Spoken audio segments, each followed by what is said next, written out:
Hi everybody, I'm Philip Litz and welcome to the finale of our Summer 1240 campaign with Nevsky from GMT Games and designed by Volko Ruhnke, with 3 command activations to go for each side. The Russians are down by 2 points, but they've got 2 lords on the doorsteps of Teutonic forts, laying siege to what could be some valuable resources and points. While the odds are long for Russia, there's still hope. Let's jump in and play this conclusion and see what happens. Before we jump into the back half of this campaign, let's just do a quick recap. We have a southern sphere and a northern sphere, and the current score is Teutonic Order 6, Rus 4. Now down in the south, of big interest here, we have Lord Gavrilo and Lord Domash, both of whom are besieging these 2 forts here. That could result in quite a bit of positive action for the Russian forces, and is probably one of their greatest hopes of turning this around. Hermann here, to the east, has already activated twice. He's only going to have 1 more activation. So it looks like the Russians might be able to pick up some ground down here. In the north, things look a little bit grimmer for the Russians. We've got Vladislav, who's kind of holed up in the northeast here in Ladoga. Knud Abel will have 2 more activations to go. They can potentially pick up some points down here or in here. However, they'll have to be a little bit careful about abandoning Neva, because then if Vladislav activates, he can kind of sneak in behind them and recapture and regain that 1 victory point. So they're a little bit limited because they have to kind of cover their ground here in terms of the gains that they've made. But let's jump in now and get going with our next activation. We've got 3 left to wrap up this adventure. Teutonic forces looking to hold their 6-4 lead. There's only 2 Teutonic lords in the game, so it's either going to be Hermann or Knud Abel. It is Hermann who activates. So this will be his last activation, which gives us some interesting consequences here, knowing that the Russians perhaps will activate a couple of times after this. So Hermann could potentially pick up a half a victory point by coming over here to Ostrov, taking the long way around, and he could ravage that. However, I think a defensive move is a little bit stronger for Hermann in this case, because we have 2 Russian lords here sieging this town here, Odinpa and Adzel. I think it makes more sense for Hermann to come back and to prevent one of these from falling. And Domash is already activated twice, and because of the nature of the way we build the command decks, it's possible, it's more likely that Gavrilo is going to activate than Domash, and Gavrilo doesn't have any food. So Hermann's first move here is to use 1 point. Now he has, actually to backtrack a little bit, he has 3 carts and 5 provender, so he's going to ditch 2 of his provender to get down to a 1-to-1 ratio to allow him to move with 1 command point. His second command action is going to take him here to Odinpa and challenge Gavrilo. Now, Gavrilo's actions reply to this can be to back up here to Uguania, that's his escape route, or he can stand and fight.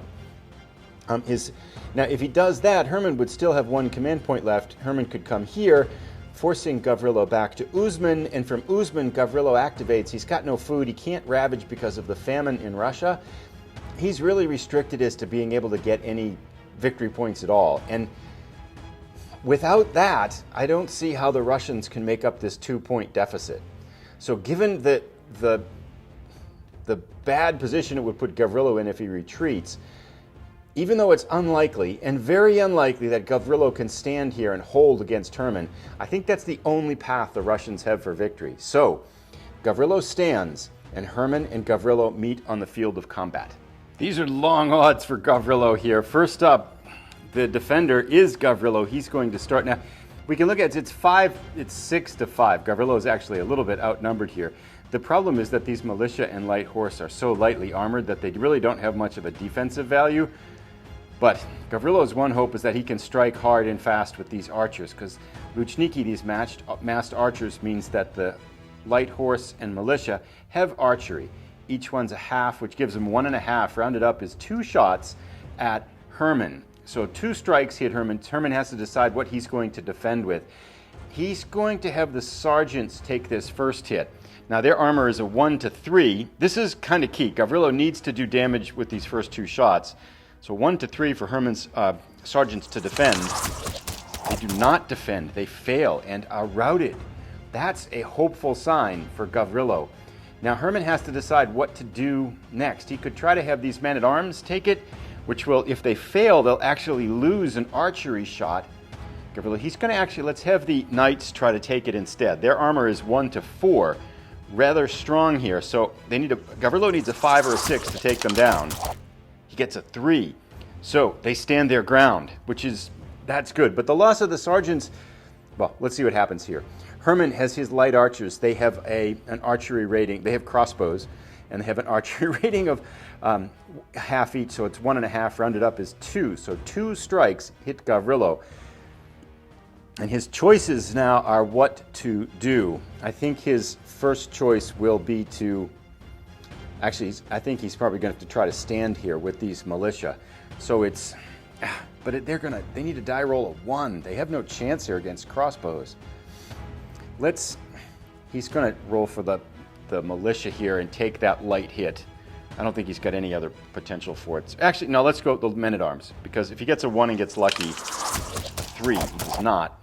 So the men-at-arms are routed. Now he's going to try to have the militia take this other hit, but they can't because they have no armor. Even the 1 doesn't matter because it's 1 minus 2. They have negative armor. They are automatically decimated. So not a great start here, but now we go to the mounted attack phase, and Gavrilo has, his hopes lie here. His knights can strike with 2, and his light horse here strike with a half each, which gives him a total of 3 strikes on Herman.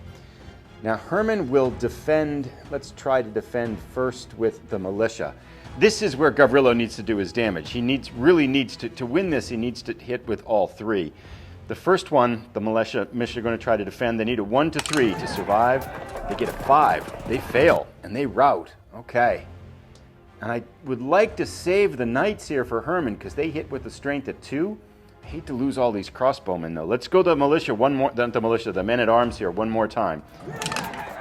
4. They fail as well. Things get interesting as the mounted charge here of Gavrilo puts on some hurt. Let's have Herman. I want to keep the knights because they strike with 2.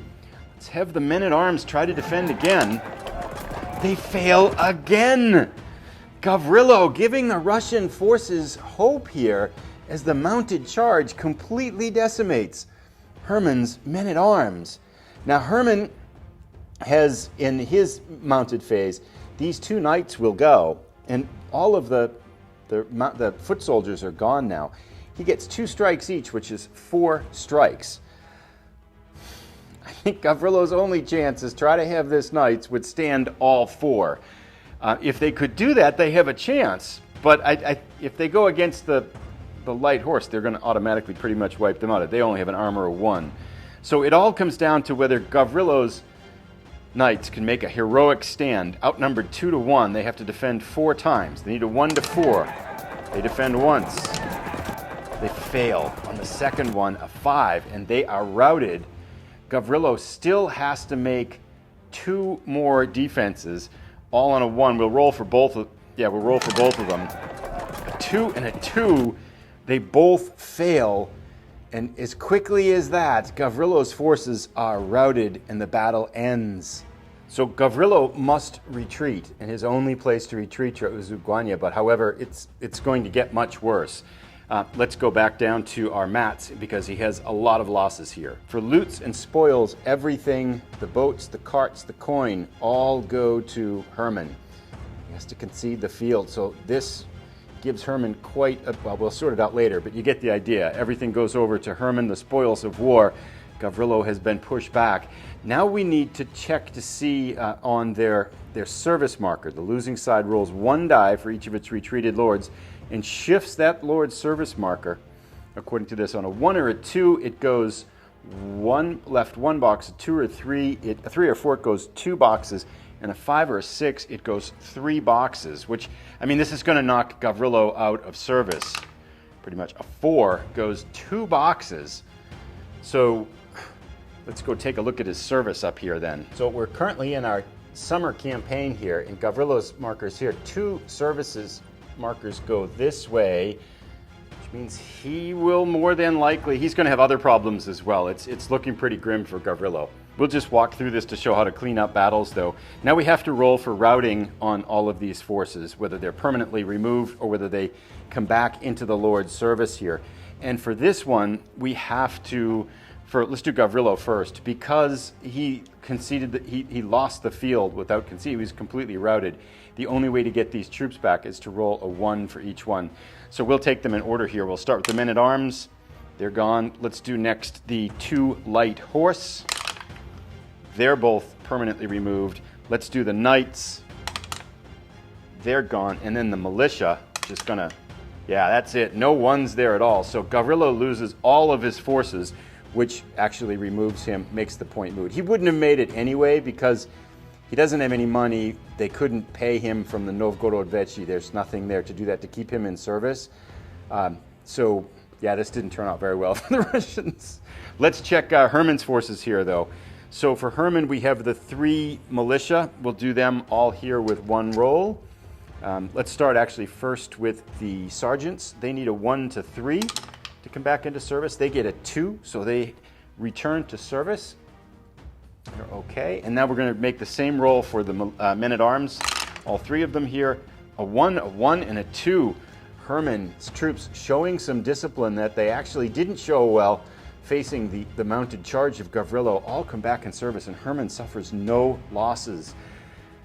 That is pretty much it, I think, for the Russian chances here. Gavrilo has no troops, so he is removed from the game.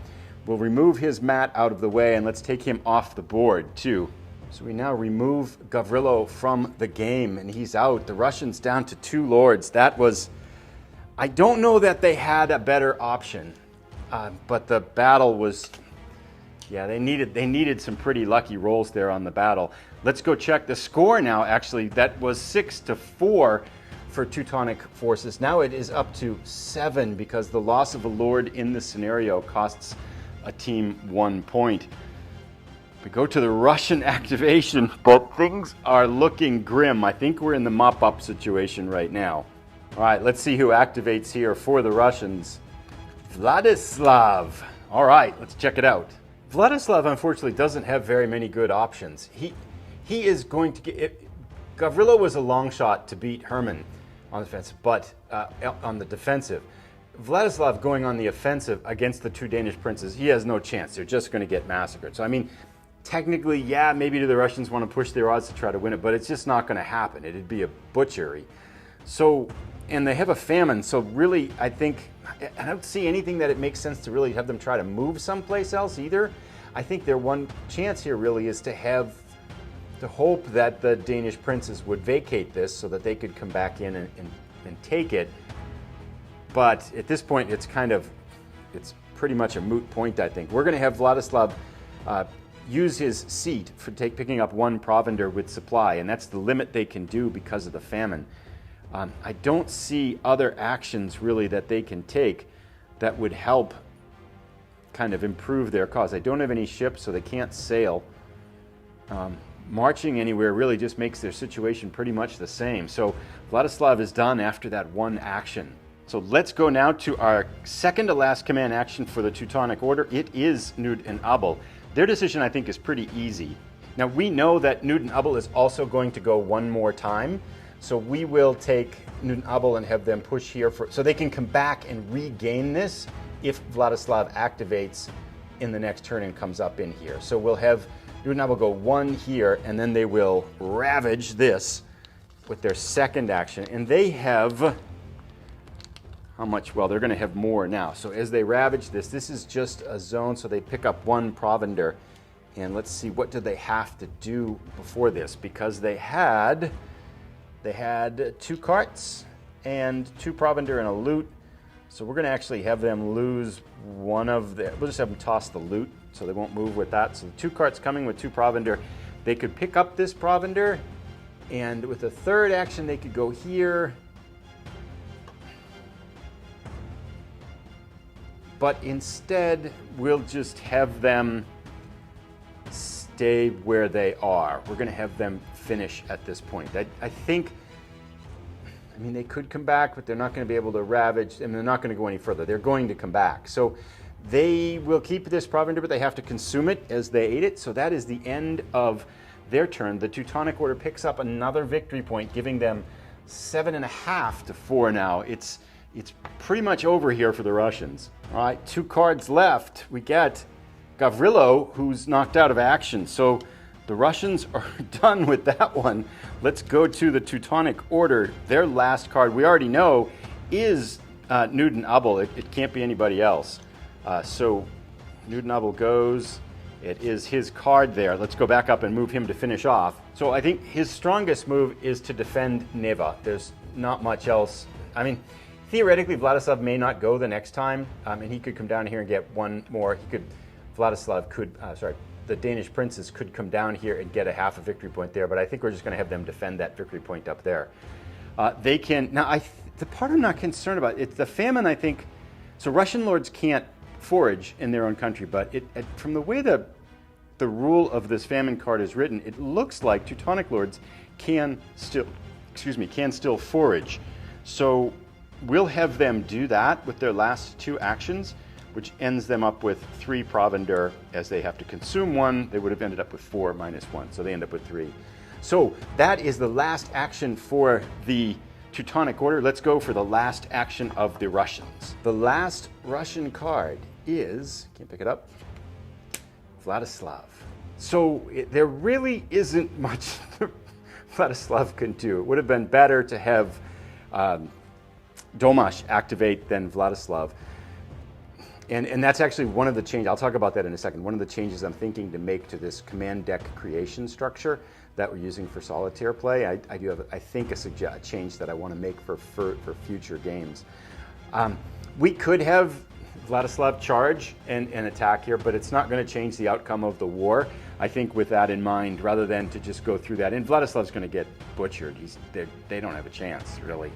We are going to end there and call this a Teutonic Order victory and leave Vladislav to hold up here and sign the surrender documents. And with that, the Teutonic forces have defeated Russia 7.5 to 4, pulling away here in this second campaign. Some random thoughts on the actions and on some of the things we did. First of all, on the command deck creation system, I do like, as a solo player, as playing this solitaire, I do like the variability and the variety and the unpredictability that it creates, and I also like the fact that you're still controlling a good bit of the actions. One thing that I think I'm going to change, however, is for the very last card. So the thing that I didn't like, the thing that I'm not that enamored with, is that as you're playing towards the end of the scenario, of the end of a campaign, if you don't know that a lord's going to go again, it makes you less likely to have them go into enemy territory because they won't be able to muster the next time.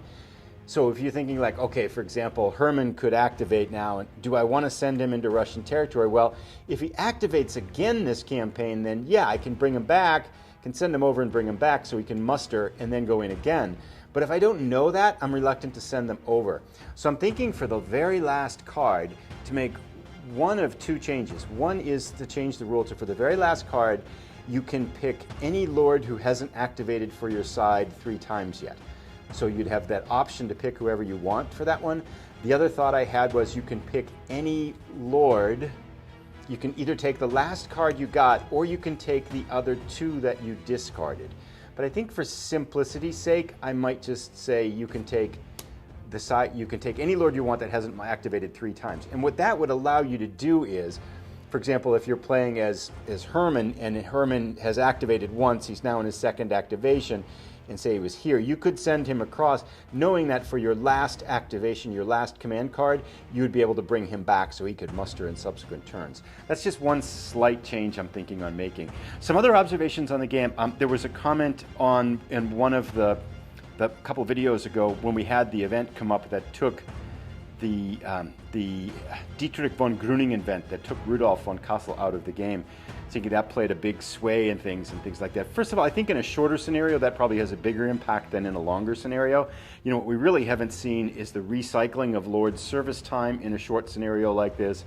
We haven't seen the impact of early winter and late winter. There's a lot of pieces, and the impact of early winter and late winter on your ability to maneuver and fight and kind of the logistical questions that the game challenges. So I think we're seeing in this short scenario a very not simplified, but it's a limited version of all the things that the game offers. So I think an event like we saw that Dietrich von Grüningen, where Rudolf was summoned away to another war, is probably a bigger impact in a shorter campaign than in a lot longer one.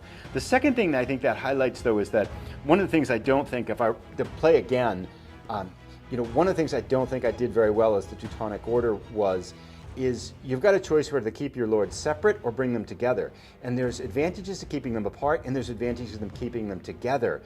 One of the advantages of keeping them together is that they can help each other and pay for each other. Rudolf would not have been forced out of the campaign if we had gotten Rudolf together with Hermann. Likewise, the Russian forces were able to pick off Yaroslav early in the campaign because he was left alone. If we had gotten Hermann together with Yaroslav and Rudolf, that could have created a little bit more certainty that we've been able to keep their service throughout the whole campaign. So I think if I were to play this again, and even thinking about it, is because that balance between having lords act independently and having lords act together. Because there's a couple mechanics we didn't see in this game, which was the marshalling capability of Hermann here. So any lord that would be in the same square, if it's Hermann's activation, because he's a marshal with this outer ring, he can take them with them. So they can all move together under his activation, which is really strong. We could also have designated any two lords, like Domash and Gavrilo, if they had been together at the start of a campaign, that we could designate one as the lieutenant, and then we move them together for the whole campaign. So I think there's a whole kind of mechanics and tactics and some strategy surrounding whether your lords are moving independently or moving together, and we really didn't explore the benefits in this game of having lords move together as opposed to independently. But I do feel like it's a challenging situation in this one for the Russians. I'd be curious to hear from people that have played this short scenario as to how they manage the Russian forces. I feel like the Russians are the underdogs in this one, and the Teutonic Order has both kind of a superiority in numbers and a superiority in quality that's a little bit, it doesn't quite make up for that one victory point that the Russians get at the start of the campaign. Now, having said that, I've played this specific campaign, this specific scenario twice, solitaire. The Russians did win the first time, and the Teutonic Order won the second time. So, having said that, it's not there. I'm also curious, I think, about how some of the capability cards for each side could have worked. One thing I think we should have pulled in, for example, for the Russian forces is this Black Sea Trade card, which each call to arms adds 1 coin to the Vechi, or unless Novgorod or Lovat has been conquered. So that could have brought a little bit more gold into the system, and the Russians have a little bit more flexibility with how they use their gold. So yeah, I think a lot of second thoughts here. I want to shift now to some of the longer scenarios, maybe play like probably a 4 or an 8, well, 4 season, maybe 8 turn scenario, try to get into some of the meatier ones and see the recycling of lords. But I've greatly enjoyed this. I hope you have enjoyed this as well. I'd love to hear your thoughts, especially if you've got any thoughts on Russian strategy. Like if you've played this scenario, what do you try to do to pull the Russians out of this one? It seems to be a challenging predicament, given that head-to-head they don't match up too well, I think, with the number of the Teutonic Order forces there. And perhaps that would have been something to lean into too, which is, muster more, bring in the vassals for these lords, just really overload the Russians with more defensive forces to make them militarily a little bit more capable, and then maybe don't move them around as so much. The famine hurt in this second campaign too. That I think could have restricted us. So, yeah, lots of thoughts anyway. But anyway, I'm rambling. Thanks so much for watching. I hope you have enjoyed this. I'd love to hear what you think, and let me know. We'll be back shortly for another game of something. Not quite sure yet what's exactly going to be next, but thanks as always for watching in. Have a great day, everybody. Bye.